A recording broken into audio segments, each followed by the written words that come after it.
When it comes to our federal election campaign, I was saying last night that the level of voter engagement is low, that the campaign has struggled to capture attention, and that with the overlap of the Easter weekend and the Anzac Day long weekend, it was going to be difficult for the campaign to really do that this week either. Well, that's doubly the case now, of course, with the passing of the Pope dominating so much of the news cycle. Normal campaigning was put on hold today as the Prime Minister and the opposition leader paid tribute to the Pope and paid their respects with Australian Catholics at cathedrals in Melbourne and Sydney, respectively. Pope Francis stayed true to his origins. As pontiff, he never rose above small acts of kindness and compassion. What we saw in him was an abiding spirit of humility. I will pause my other campaign-related events this morning.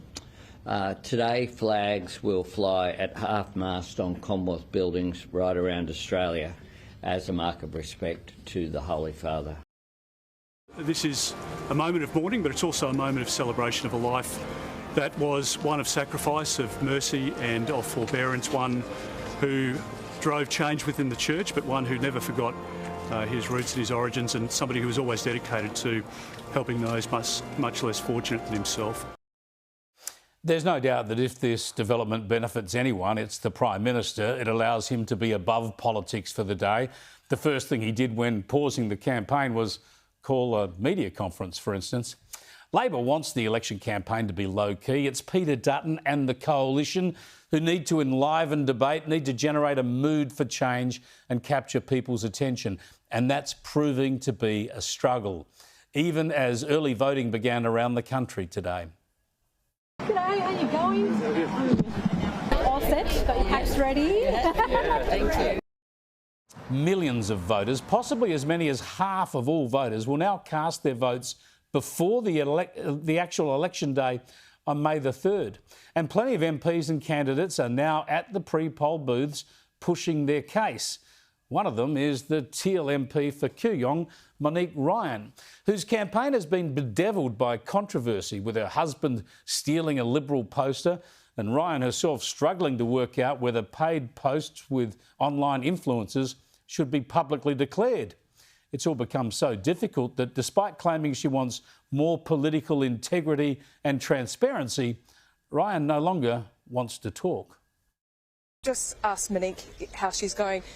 Monique, hi. Hi, how are you going this morning? We're just live on Skype. I'm actually just trying to... Oh, yeah, we don't want to interrupt, but we just wanted to...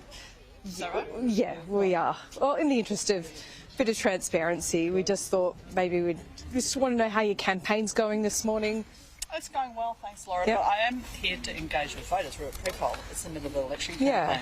So I'm not sure that it's really ideal for you to be interrupting the process. Sorry, have you had any other have you had any other thoughts about whether it's okay to pay influencers? Thanks.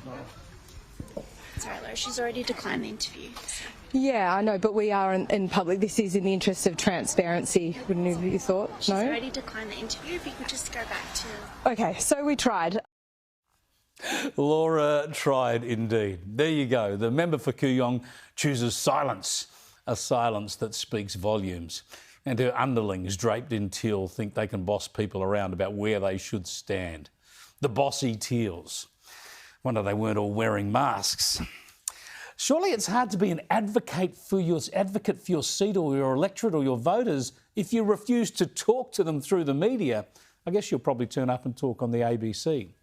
Anyway, the campaign continues and there is another chance for Peter Dutton to seize the agenda tonight with the third campaign debate. This time it's on Channel 9. Now, I'll join Paul Murray live at 9 o'clock tonight so you can see all the highlights then and you can get our verdicts.